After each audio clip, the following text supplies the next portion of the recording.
Asher and Pipeman on W4CY Radio.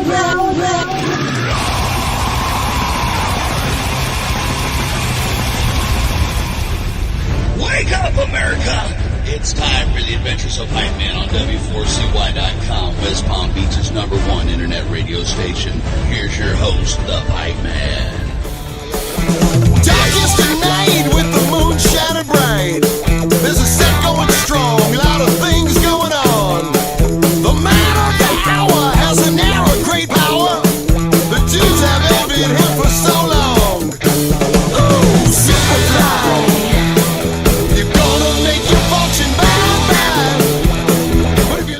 This is the Pipeman here on the Adventures of Pipeman, W4CY Radio, and I'm really excited about our next guest because I hate to mention this considering I own a radio station and I'm on my own radio station, but I listen to him all the time on Sirius XM because he's badass, but he's also a badass musician. And like, he brought me back to my childhood with this new single we have with, and so we're going to talk about it a little bit. So let's welcome to his show, Keith Roth. How are you? Pipe man, good to see you, man. Good to catch up with you again. I mean, absolutely. And thank you. I'm glad you like the single, man.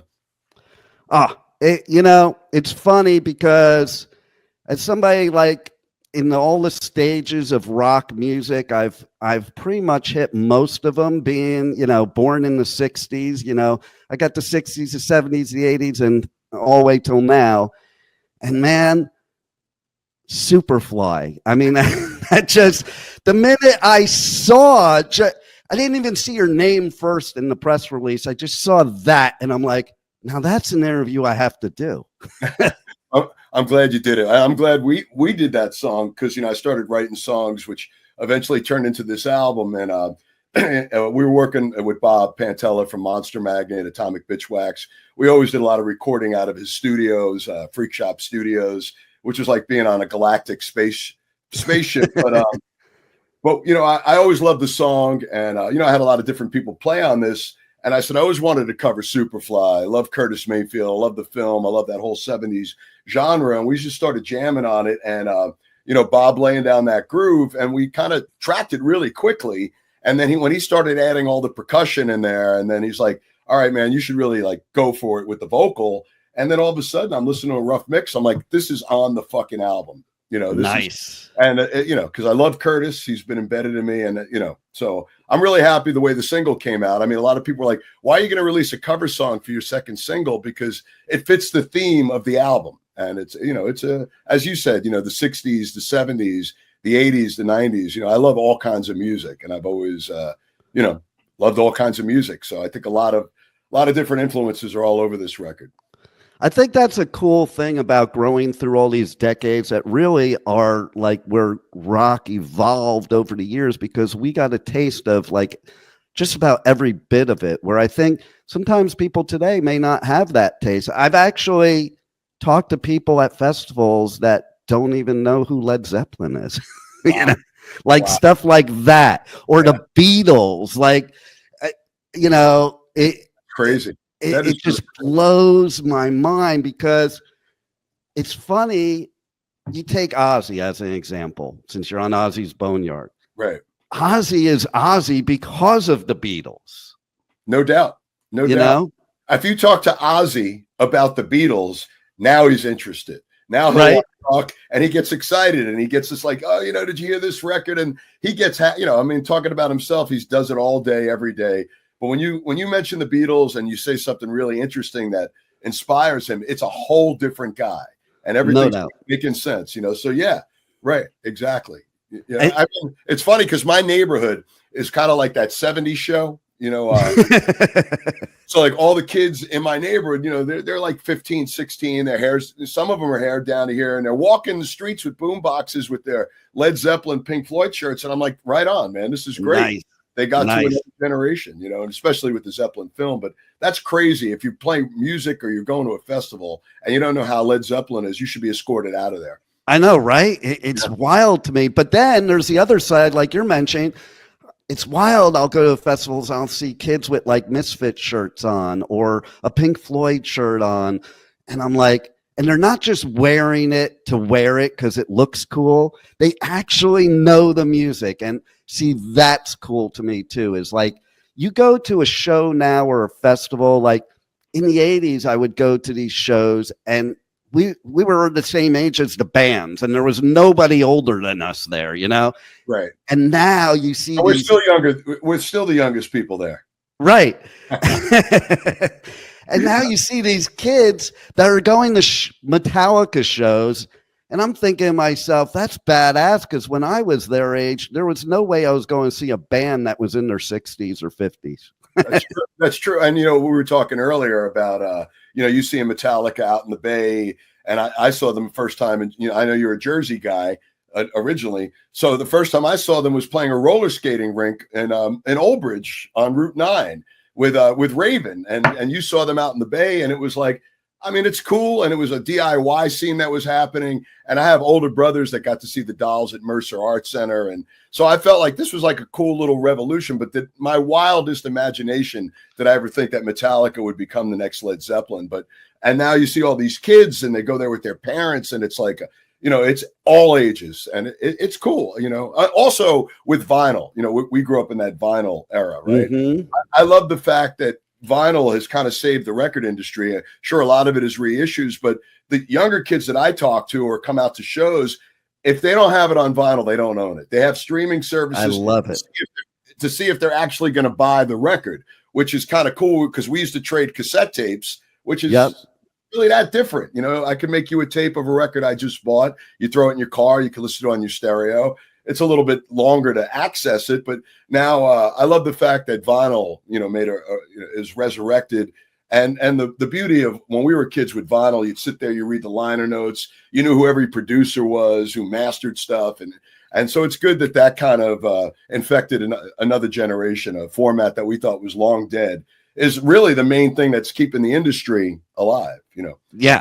I also have ADHD, so if I went on a whole different tangent, I do apologize. Oh man, I love that because on my show I always go on different tangent. It doesn't matter. Like if you pick up something, I'm like, oh, I'm gonna run with that. You know, that I think that's the way radio should be anyway. Like especially in this arena, it should be just like let it take a life of its own.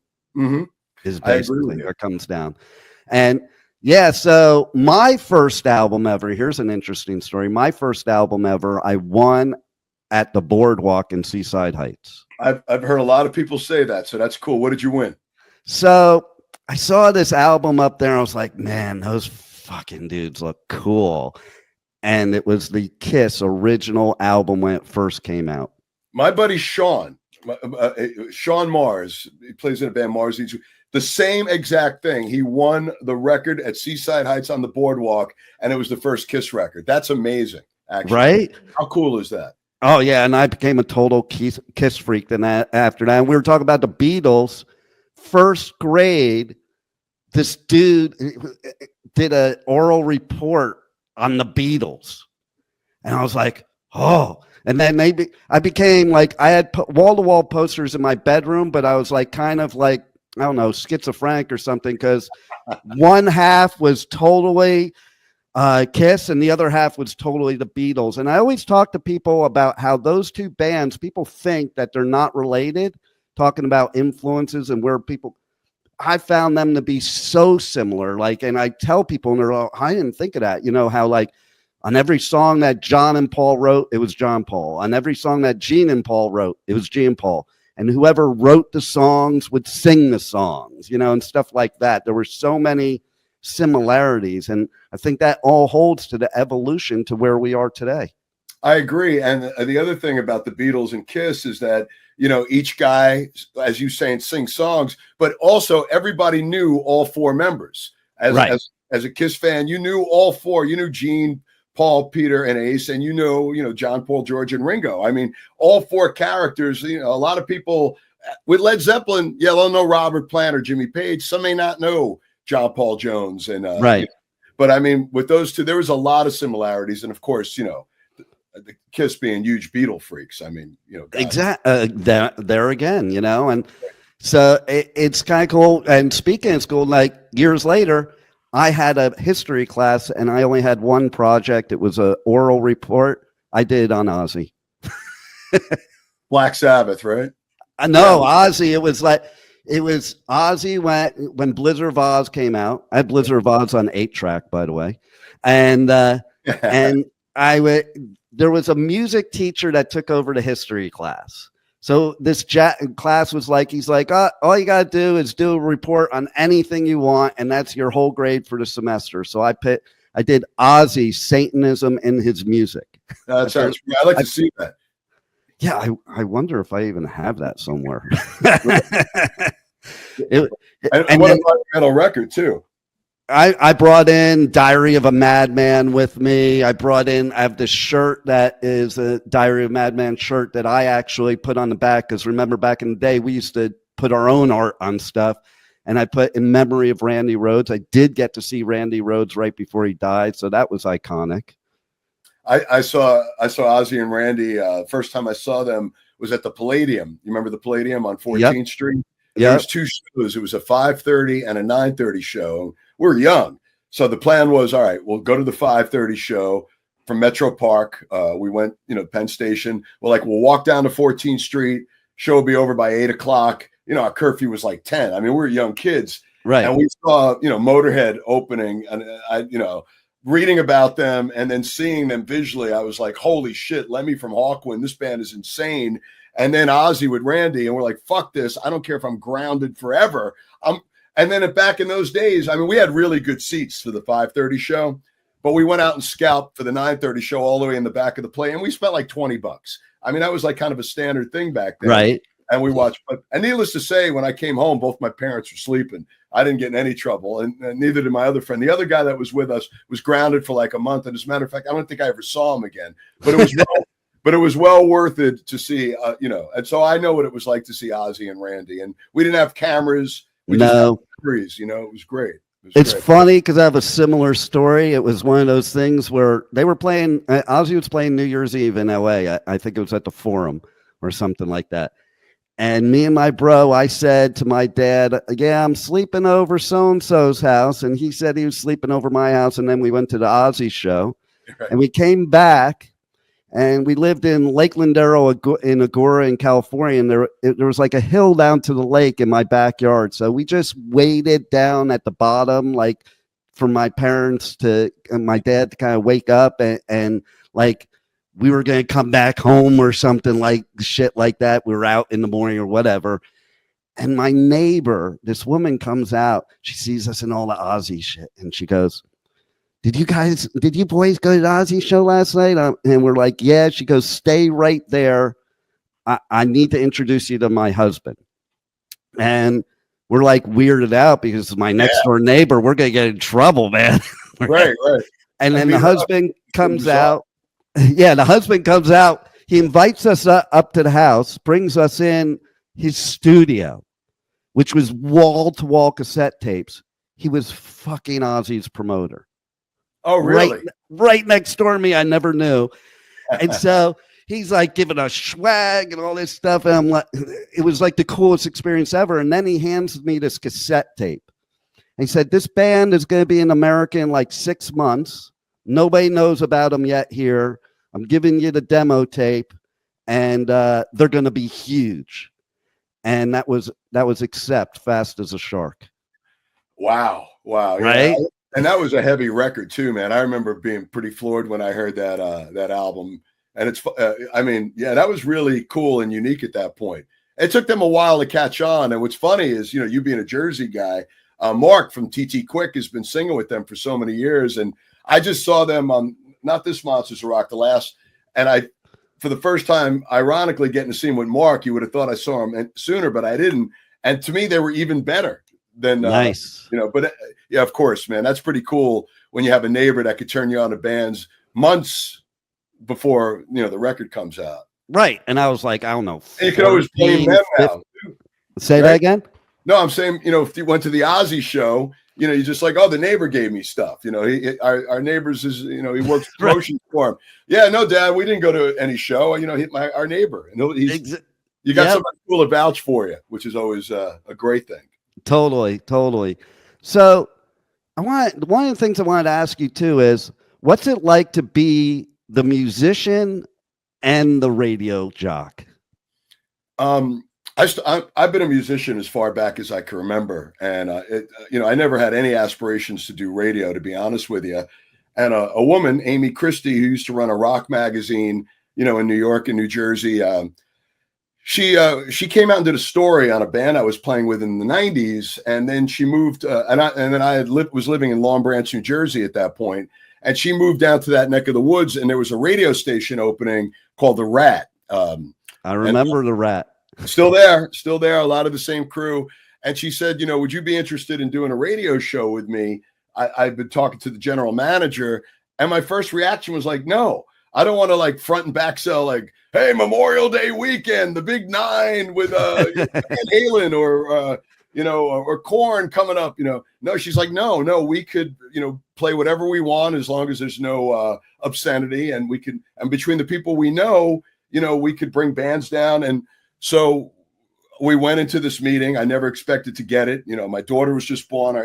I dropped her on the table at this big meeting. They want to meet with us. And for some reason, the great Dan Finn said, I have a feeling about you guys. And he took a chance, and we did that show. I ended the show back in July of 2024, but that was in like 98.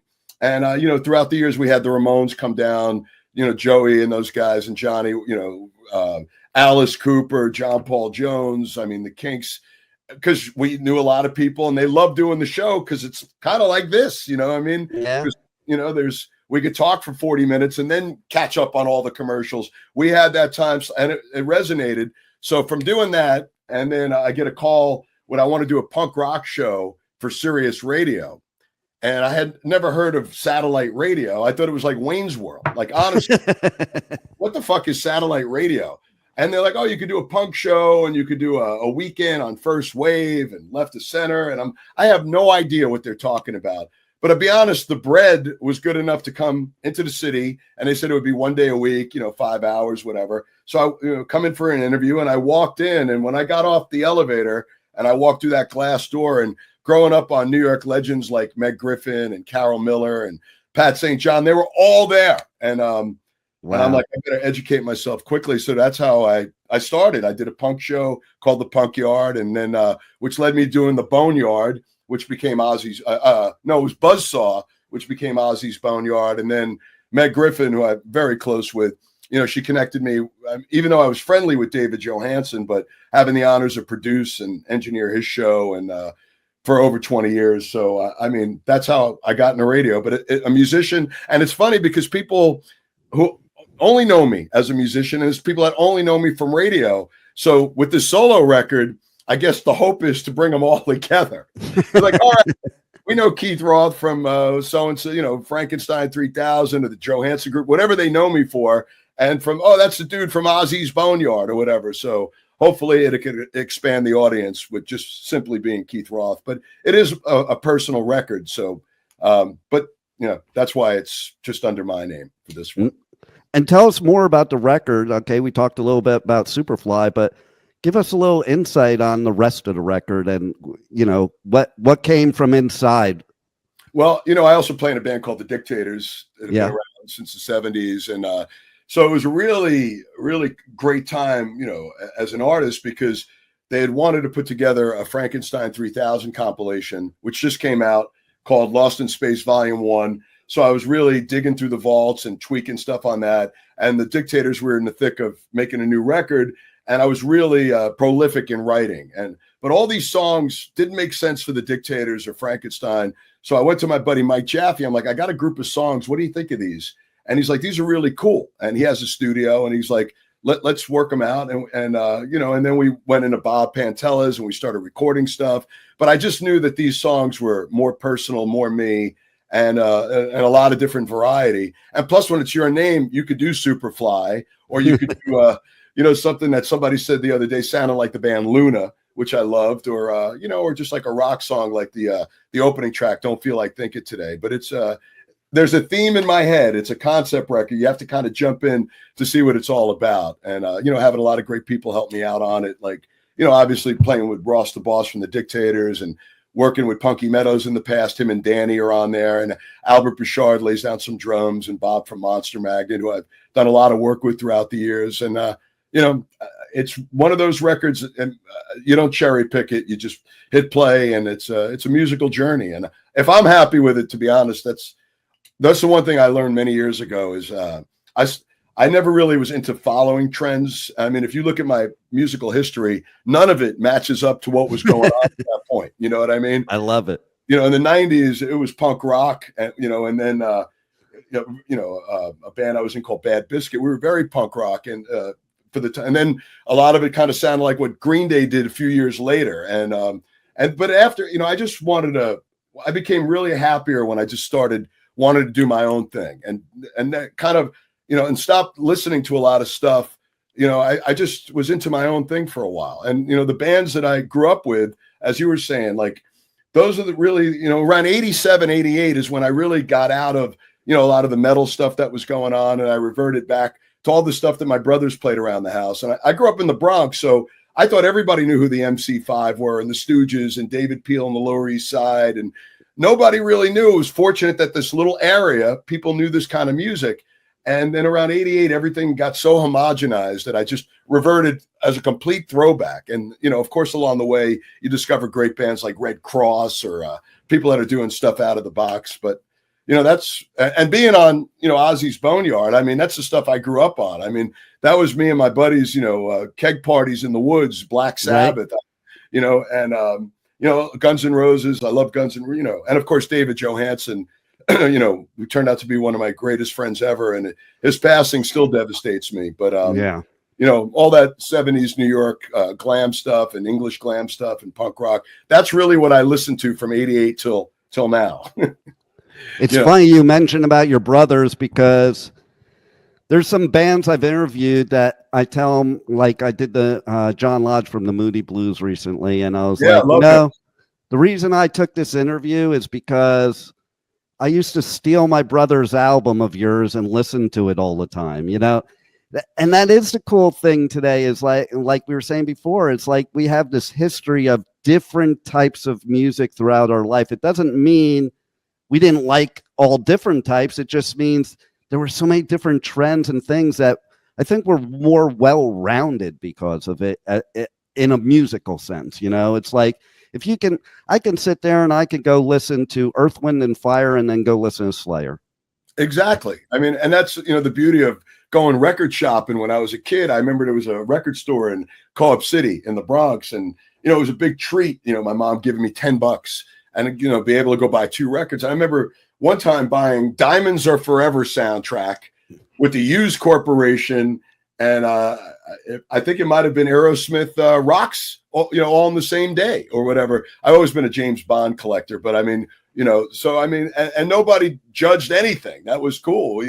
Like Miles Davis said, man, cool. Good music is good music, no matter what kind of music it is. And I think for me, like to 1981 really kind of felt like a lot of great bands, a lot of great stuff that came out after, but a lot of the originality kind of ended there, because everything you hear after that, after the Beatles and the Stones and the Who and, the punk rock and, bands out of Detroit.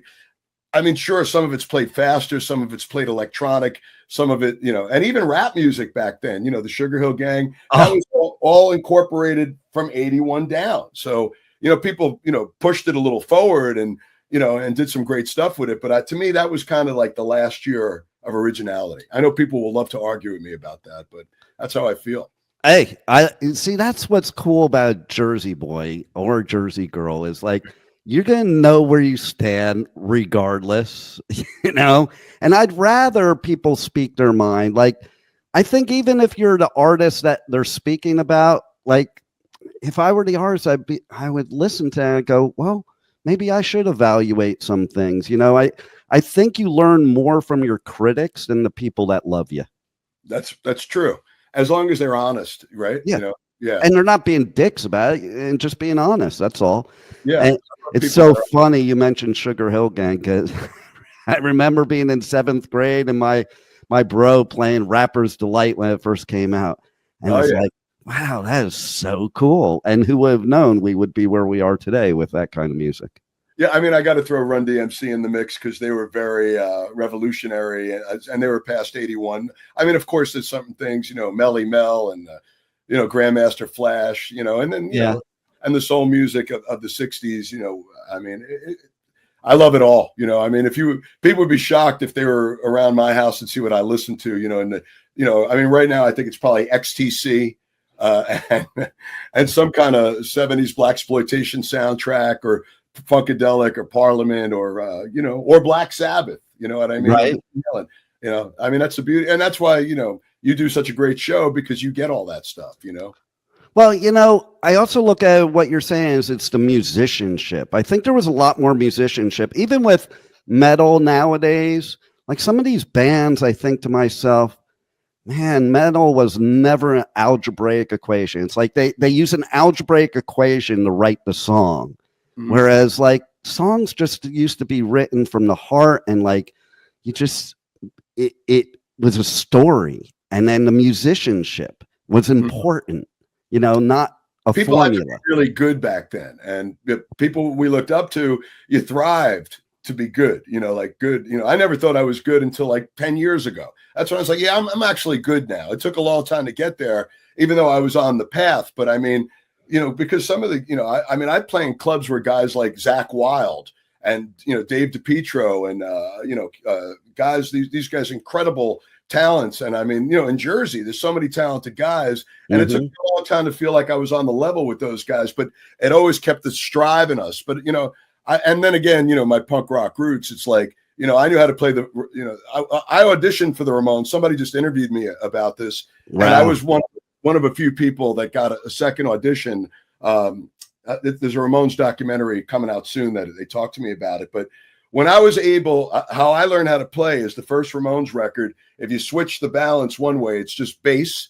All you can hear is bass, and you switch it the other way. And I was just content, being a punk rock kid and loving that. But the older I think, I still, and to this day and age, I practice more now than I did when I was a kid. And I it's like running, man. You got to run every day to keep, your chops up.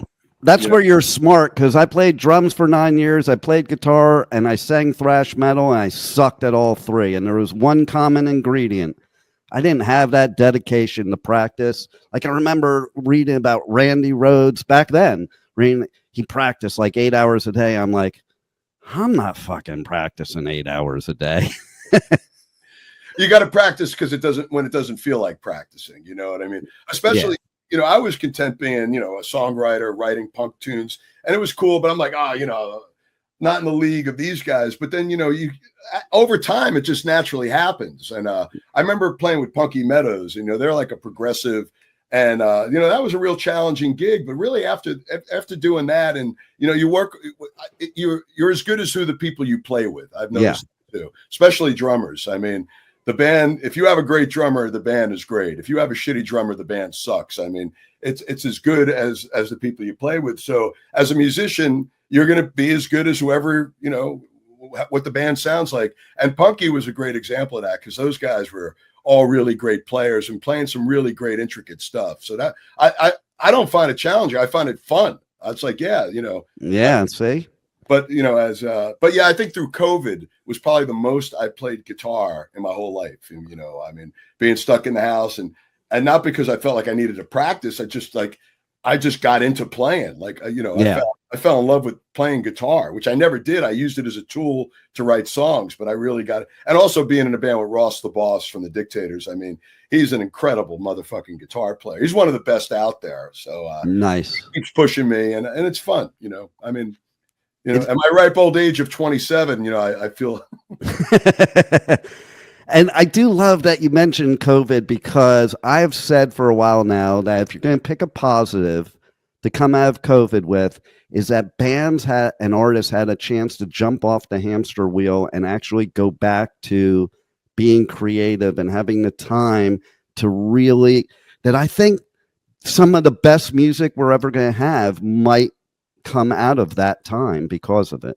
I agree with you. I mean, the COVID thing was very odd for me, because I definitely suffered some PTSD during it, because every year we played the Lou Reed birthday party, March Bowery Electric. We did it for a few years in a row, and we played a show on March 1st, and the great Hal Wilner was there, Lou Reed's producer and SNL, and a couple weeks after the show, and also we had played Michael Alago's book signing, and we just started hearing about COVID, and then I got a call like a week or two after that gig that Hal Wilner had passed away, and I was like, oh, I'm really, and he said, he died of COVID, and just seeing this guy a few weeks ago, and what a talent. And then all of a sudden the floodgates open, a lot of guys in New York City, Alan Merrill, Adam Schlesinger from Fountains of Wayne, a neighbor 4 doors down, a guy in great shape in his 40s. And all these people were dying, like my friend Tony Donato, like within a 4-day period, just hearing these.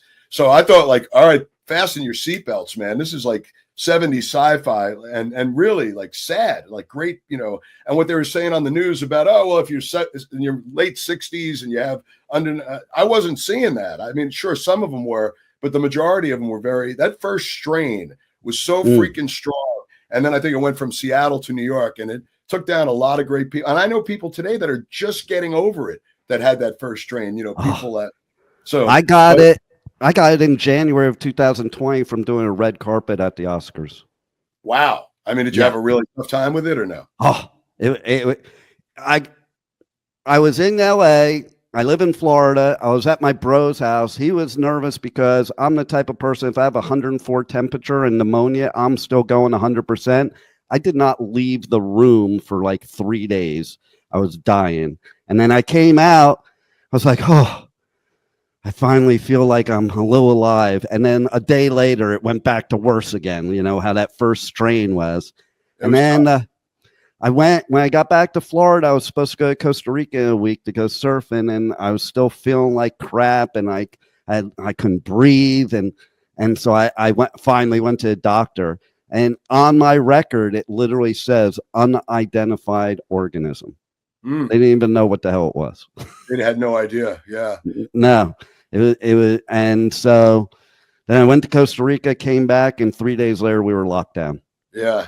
It was, I was in the city the night that the lockdown kicked in. I mean, ironically, I was on the Lower East Side and playing a lot around that March frame, but, starting to hear about Seattle and, even my daughter, who's a nurse, I mean, and she's a runner, she runs. So she's like you in the sense that, you have to be like completely like paralyzed to not do it. And she was like, Dad, I can't breathe. And I got this fever. And this was like in February. And I took her to the doctor, and nobody knew what was wrong with her. And then they said, is your dad cool? I'm like, yeah, he's cool. He's like, you might be, maybe you're pregnant, right? Oh my God. And then I left the room, but she had antibodies. So I'm thinking she may have had, before it was really announced what it was, but it was just devastating because we lost so many great people during that. I mean, I've had it myself, maybe a year after. I really didn't have a hassle with it. And as a matter of fact, all the Dictators, we all got it together. And, it's like to me, every time I get it, I just got off the Monsters Rock cruise, so I'm waiting for it to kick in. But it's like, it's just that headache is the worst part of it. Oh, no doubt. I had it 2 other times after that. My grandkids gave it to me. Oh. And it was pretty easy the 2 other times, I can say. Well, you were but I'm so glad that live music is back and better than ever in some cases. And like, here's the thing. I think people going to festivals and concerts were complaining way too much before COVID, that hopefully it changed their opinion. And just because I don't care now if some kid's up there playing a recorder, I want to be at a live show. I don't want to ever miss one again.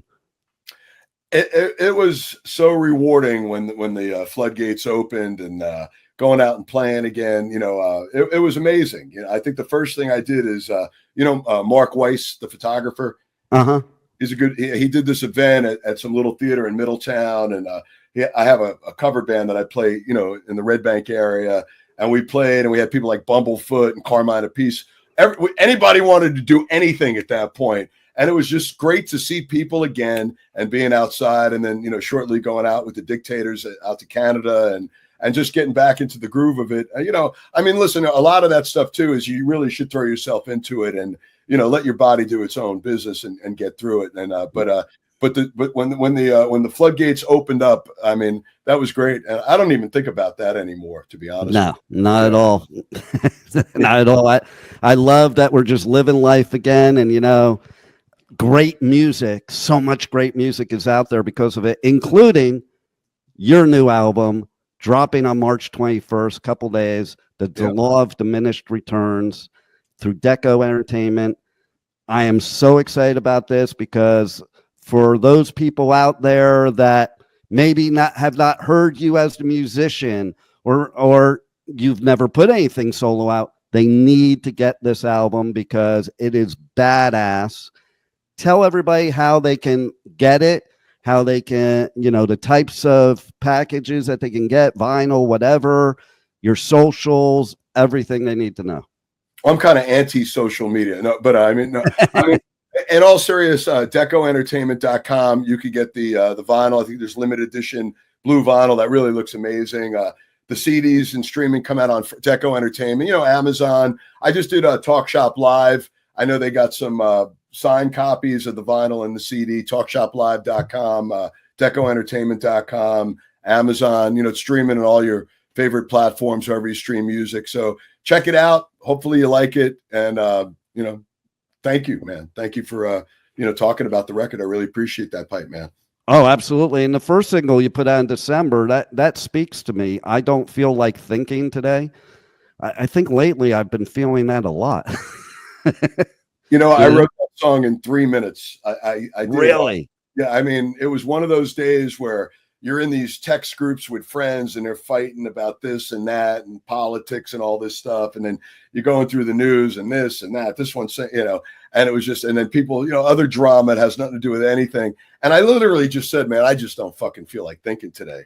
And I'm like, that's a pretty good song title. And then I just grabbed the guitar, came up with the riff, and I was like, it just came out of me. Yeah, and most of the verses that I scattered away became a lot of the end. But it's a very poppy, fun song. But there's some real honesty in those lyrics about, you know, just what was going through my head for that timeline at that point. But yeah, I think there's another song that's only available on the CD, and I don't even think it's going to be streaming, but that's going to be a release, you know, because now with the record dropping on Friday, it's just those two singles, but that one's going to come out after the fact.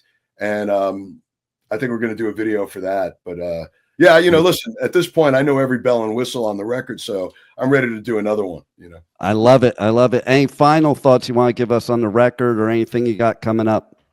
Yeah, well, as Keith Roth, I got some shows coming up with Foghat. That should be an interesting, fun, and I know Roger for years, so I know we're playing May 17th in Patchogue, New York. I know the Dictators were on Little Steven's cruise, which is in May. We're looking way forward to that with Social Distortion and the Helicopters and X, and there's other stuff popping up, but Dictators dates will probably be announced before we get on the cruise. As getting back to me with the solo stuff, some shows with Foghat, but there's a lot of stuff that's kind of culminating right now. So over the next couple of weeks, a lot more info. But you know, you can find me on Facebook, Keith Roth, the Dictators site.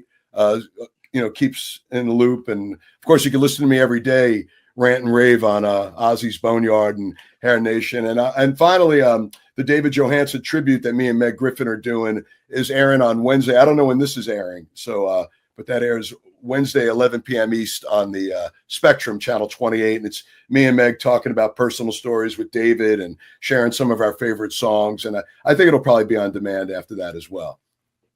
Nice. Well, we'll make sure to air this so that they can catch that and get your album and all that good stuff. And you are badass. And you are badass. Thank you. Well, thank you very much. And hey, thanks for being on the Adventures of Pipeman. I hope to be back again, Pipeman. Thank you, bro. I hope you are too, and I'm sure you will. And now I got to go do my live show.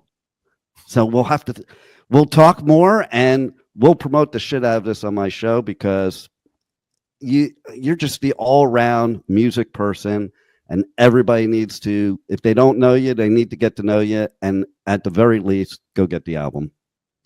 Thank you for spreading the word, man. It's been a lot of fun hanging out with you before the interview and now, and you know, the Pipeman, rock and roll, my brother. Thank you for listening to the Adventures of Pipeman. on W4CY Radio.